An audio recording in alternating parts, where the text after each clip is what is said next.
Hello, this is my audience. Say hi. Thank you. No.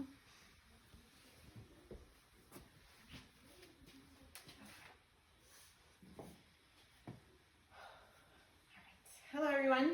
Thank you for coming to my presentation on dogs' behaviors and postures. My name is Rebecca Reniger. We've all encountered dogs at one point in our life, whether they were our own pets or someone else's. But have you ever wondered, what is a dog thinking? Dogs use varying ways of body language and body postures to communicate with their outside world.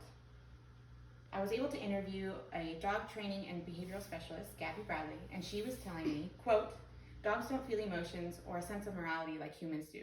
Rather, they rely on instinctual drive rather than emotions, end quote. A dog's posture consists of their ears, tails, and their eyes to communicate whether they're feeling happy and playful, fearful, or aggressive. The students of Ankara University in Turkey did a study in 2016 where they set up dogs with children and had a group of adults observing them. They asked the adults to tell what traits the dogs were exhibiting. 60% of those adults said the dogs were feeling relaxed and confident and were safe around the children. What they didn't know is that a group of experts was also observing them from in a separate room, and 100% of those experts said that the dogs were feeling fearful and anxious and therefore unsafe around the children. So, I hope when you leave here today, you are better able to understand what a dog's posture and behavior means. Let's get to the best part of a dog, when they're feeling playful and happy. A happy dog is a relaxed dog and will often approach a human first, or another dog first. They will be in a neutral stance where their weight is on all four paws, will have a soft, relaxed face. Their ears will be in a neutral position, neither tilted forward or back. Their tail will be upright and wagging or in line with their spine. And their eyes will be in an almond shape and not making any particular eye contact with anyone or anything. The ASPCA states that a happy dog, a playful dog, will be loose and wiggly and will often exhibit a play bow that initiates play with other dogs or other humans. Next, let's look at a fearful dog. Dogs have many reasons to feel fear, and when we understand when they're fearful, we can help by comforting them and removing them from those stressors. A fearful dog will have a backwards posture with their weight on their hind legs. They will be low to the ground, either crouched or fully laying down, and they will be often trying to get away. Fearful dogs have flat ears that are pinned to their heads, a tail that is tucked between their legs, eyes that are wide and will be avoiding eye contact. They will be licking their lips or yawning frequently to show signs of stress, and sometimes will exhibit a submissive stance where they roll on their backs and show their bellies and sometimes urinate. The ASPCA also states that a fearful dog will be frozen in place or frantically trying to get away. Next, let's look at an aggressive dog.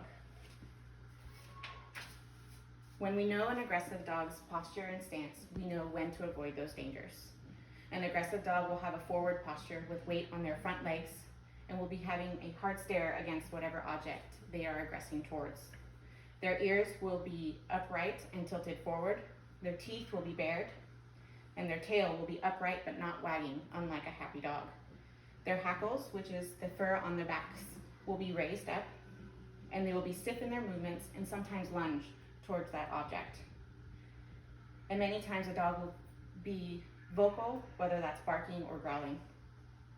The Center for Disease Control states that 4.5 million people are bit by an aggressive dog every year, and most of those bites could have been avoided had the person known when to avoid that aggressive dog. So by better knowing these postures, we can become better dog owners. An example of this would be my dog Zoe, the Husky. We adopted Zoe in 2016, and we were her third dog owners, so she came with a lot of behaviors that we did not completely understand. One of those things was she was afraid of loud noises, like fireworks and thunder and lightning storms. She showed all the classic traits of a fearful dog, where she would run and hide, and by understanding those things, we were better able to comfort her by giving her a safe place and lots of extra love and care. Gabby, the specialist, said, quote, You can either desensitize her by exposing her to those loud noises and reward her for calm behaviors, medicate her, or move away from whatever is causing those loud noises, end quote. So by understanding how a dog's posture communicates with their outside world, we can then appropriately interact with any dog we come across. So in conclusion, we know dogs use body language to communicate with their outside world. They don't show emotions or a sense of morality like we humans do, and their different positions, which consists of their eyes, ears, and tails, can tell us whether they're feeling playful and happy, fearful, or aggressive. Dogs are trying to talk to us all the time, and by understanding their postures, we can begin to talk back. Thank you.